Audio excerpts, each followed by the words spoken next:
नमस्कार, मैं हूँ राजेश सिन्हा। दोस्तों, आज हम बात करेंगे पाकिस्तान की। हम बात करेंगे वहाँ हुए इलेक्शंस की और आपको बताएंगे कि वहाँ जो इलेक्शंस के जो रिजल्ट आए हैं उससे क्या मैसेज दुनिया को गया है। तो सबसे पहले मैं आपको पीछे ये दिखाता हूँ कि मैंने यहाँ पर क्या लिख रखा है और किसकी तस्वीर लगाई है। ये लिखा है मैंने, हाफिज का खेल खत्म। और ये जो तस्वीर है ये हाफिज सईद का है। ये दुनिया का सबसे बड़ा आतंकवादी है। भारत सरकार ने इसे आतंकवादी घोषित कर रखा है और यहाँ भारत में हुए हमलों में इसका हाथ माना जाता है।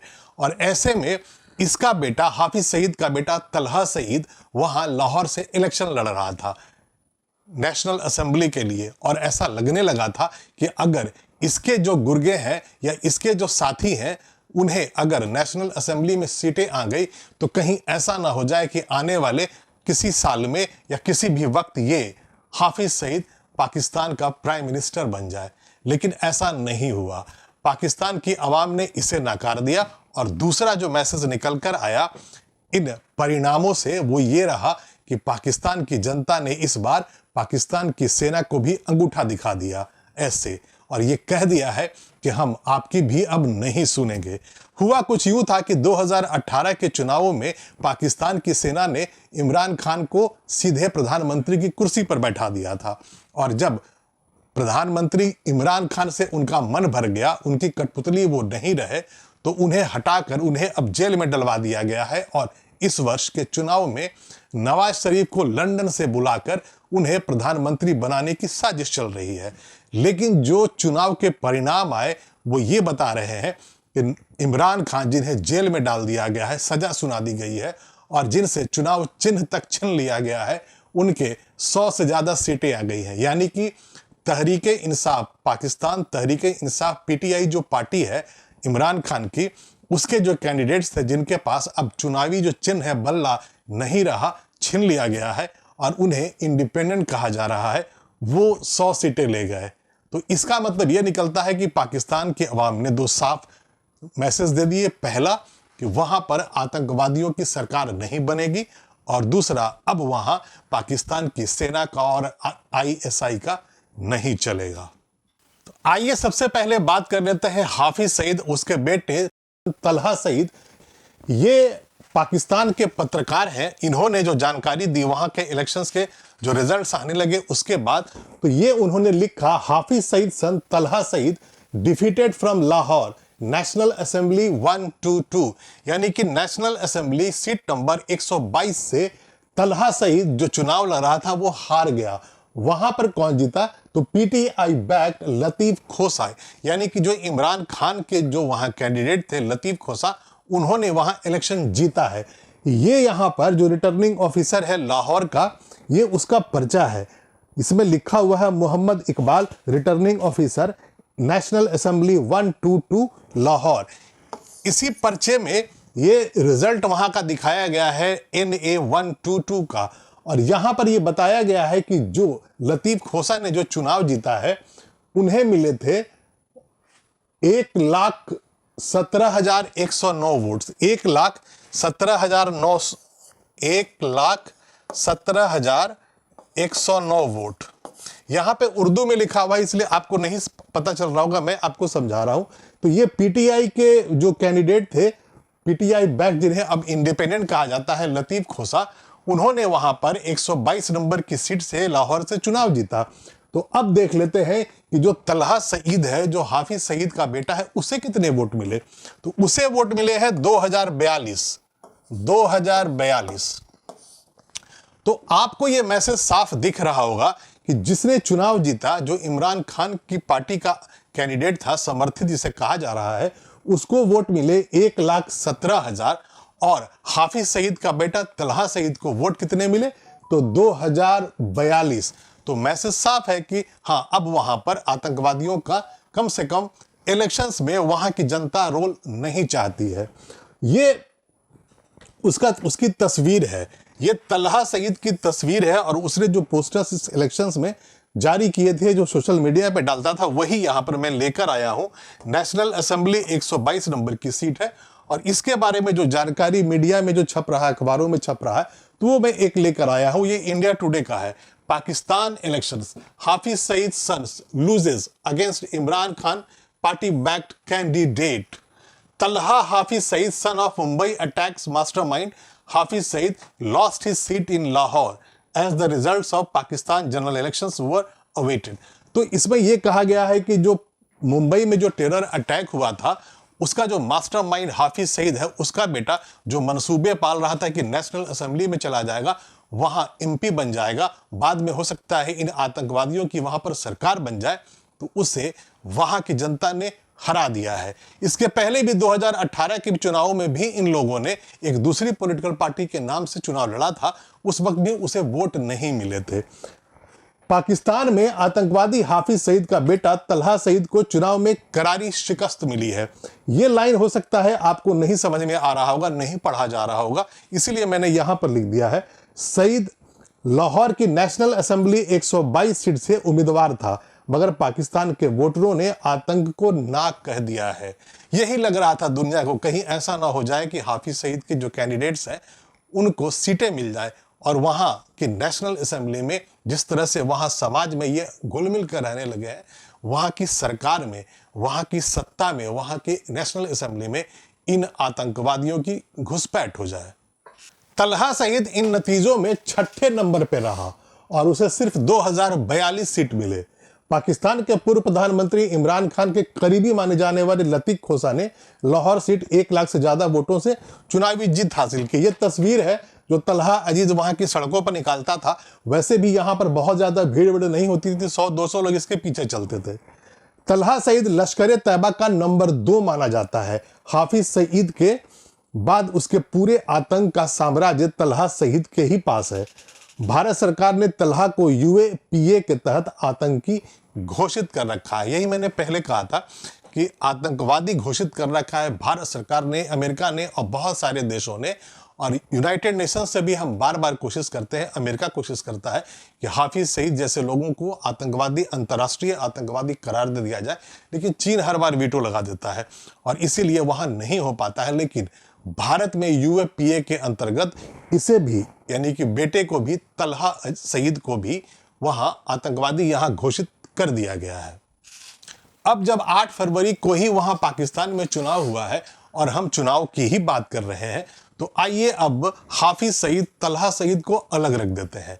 अब मैं आपको बताता हूं कि पाकिस्तान में सरकार का स्ट्रक्चर क्या है, वहां के पार्लियामेंट कैसे होते हैं, वहां का स्ट्रक्चर क्या है, वहां के लोग वोट कैसे करते हैं, कितने वोटर्स हैं। अब ये पूरी डिटेल में आपको बताता हूं। तो ये है government structure Pakistan. Elections for the 4 provincial governments will be held on the same day. Each provincial government has seats reserved for female and minority representatives. ये जो आंकड़ा दिया गया है वो 8 फरवरी को जो वहां चुनाव हुए हैं उसके बारे में है। और यहाँ जो जानकारी दी गई है वो ये कही गई है कि 8 फरवरी को जो चुनाव वहां हुआ है उसमें नेशनल असेंबली के साथ साथ ये जो वहां पर जो प्रोविंसेस हैं, जो वहां के राज्य हैं, जैसे बलोचिस्तान है, खैबर पख्तूनवा है, पंजाब है और सिंध है, यहाँ के जो राज्य सरकारें हैं उनका भी इलेक्शंस हुआ है। तो वहां पे क्या है, ये स्ट्रक्चर क्या है, तो ये राष्ट्रपति है पाकिस्तान के, ये प्रेसिडेंट है, उनके नीचे यहाँ पर सीनेट है और नेशनल असेंबली है। सीनेट का मतलब आप इंडिया में अपर हाउस राज्यसभा समझ सकते हैं और नेशनल असेंबली का मतलब आप लोकसभा भारत का समझ सकते हैं। तो ये वहां का स्ट्रक्चर है, फेडरल स्ट्रक्चर। अब वहां पर जो खैबर पख्तूनवा जो वहां का एक प्रोविंस है उसमें 124 सीटें हैं, यानी कि वहां जो सरकारें चुनी जाती है वो 124 सीटों के लिए। बलूचिस्तान में 65, पंजाब में 371 सीट्स, यानी कि सबसे बड़ा जो वहां राज्य है वो पंजाब है, जो प्रोविंस है पंजाब, उसमें 371 सीटों के लिए वहां पर चुनाव होता है। सिंध में 168। अब जो यहां पर जो इसका ब्रेकअप है वो ये है कि जो 65 सीट जो बलूचिस्तान में होते हैं, इन 65 में 51 सीट ऐसे होते हैं जिनके लिए डायरेक्ट चुनाव होता है। यानी कि 8 फरवरी को जो चुनाव हुआ तो वहां जो 65 जो टोटल सीटें हैं उनमें से 51 के लिए मत डाले गए और उसके बाद 11 औरतों के लिए, महिलाओं के लिए और 3 वहां के माइनॉरिटीज के लिए रिजर्व रखा गया। वहां पर उसके बाद उनका उसी अनुपात में उसे सीटें मिल जाती है और वहां उसके बाद उसका इलेक्शन होता है। डायरेक्ट जो इलेक्शंस होता है या हुआ वहां पर, तो वो 65 में सिर्फ 51 सीटों का ही हो, बाकी सब रिजर्व सीटें थी। अब खैबर पख्तूनवा की बात कर ले तो 124 जो टोटल जो वहां की सीटें हैं, उसमें 99 सीट्स जो है उनके लिए डायरेक्टली वोट किया गया, यानी कि 8 फरवरी को सीधा वोट किया गया। और वहां रिजर्व कितनी सीटें हैं, तो महिलाओं के लिए है 22 और माइनॉरिटीज के लिए है 3।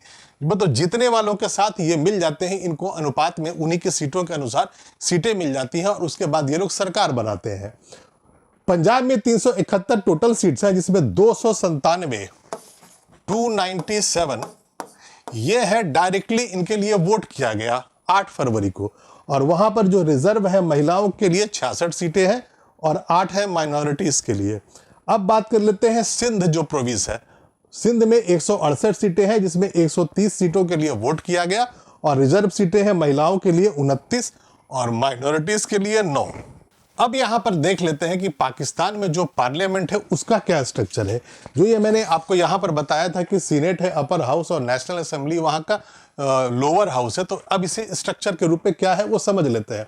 तो पार्लियामेंट ऑफ पाकिस्तान को बोला जाता है मजलिसे शुरा। मजलिसे शुरा बोला जाता है पाकिस्तान की पार्लियामेंट को। और वहां पर बाई कैमरल है, टाइप क्या है तो बाई कैमरल है, यानी कि 2 हाउस है। जैसे भारत में लोकसभा और राज्यसभा 2 हाउस है संसद में, वैसे यहाँ की पार्लियामेंट में मजलिसे शुरा में 2 हाउस है। जो अपर हाउस है उसे वहां सीनेट कहा जाता है और जो लोअर हाउस है जहां प्रधानमंत्री चुना जाता है उसे नेशनल असेंबली कहा जाता है। अब देख लेते हैं कि हिस्ट्री है इसकी क्या, कब बनाया गया था। तो फाउंडेड 23 मार्च 1956, यानी कि 1956 में 23 मार्च को इसे बनाया गया था, इनॉग्रेशन किया गया था। और उसके पहले क्या कहानी थी, तो उसके पहले वहां कॉन्स्टिट्यूएंट असेंबली ऑफ पाकिस्तान हुआ करता था। तो इसका मतलब यह निकलता है कि जब भारत और पाकिस्तान में डिवीजन हुआ था, पाकिस्तान का जन्म हुआ था, तो वहां पर जो पार्लियामेंट थी उसे क्या कहा जाता था, उसे कहा जाता था कॉन्स्टिट्यूएंट असेंबली ऑफ पाकिस्तान, जिसे 1956 में एक नया नाम दिया गया, नया रूप दिया गया, एक बाई कैमरल हाउस बनाया गया, 2 अलग अलग हाउसेस का संसद बनाया गया और उसे सीनेट और नेशनल असेंबली कहा गया। ये वहां के पार्लियामेंट का स्ट्रक्चर था। अब देख लेते हैं ब्रेकडाउन ऑफ नेशनल सीट्स। आखिर जो नेशनल असेंबली है उसमें जो अलग अलग के जो प्रोविंस है, जो मैंने यहां पर आपको बताया था कि ये सब प्रोविंसेस है, 4 पंजाब है, सिंध है, बलूचिस्तान है, खैबर पख्तूनवा है। तो इन प्रोविंस का वहां पर कितनी सीटें हैं नेशनल असेंबली के अंदर में। जैसे यहाँ बिहार में होता है कि यूपी की 80 सीटें हैं, वैसे ही वहां कैसे जितने भी वहां के राज्य हैं जिन्हें प्रोविंस वहां कहा जाता है, तो उनकी सीटें नेशनल असेंबली में कितनी है।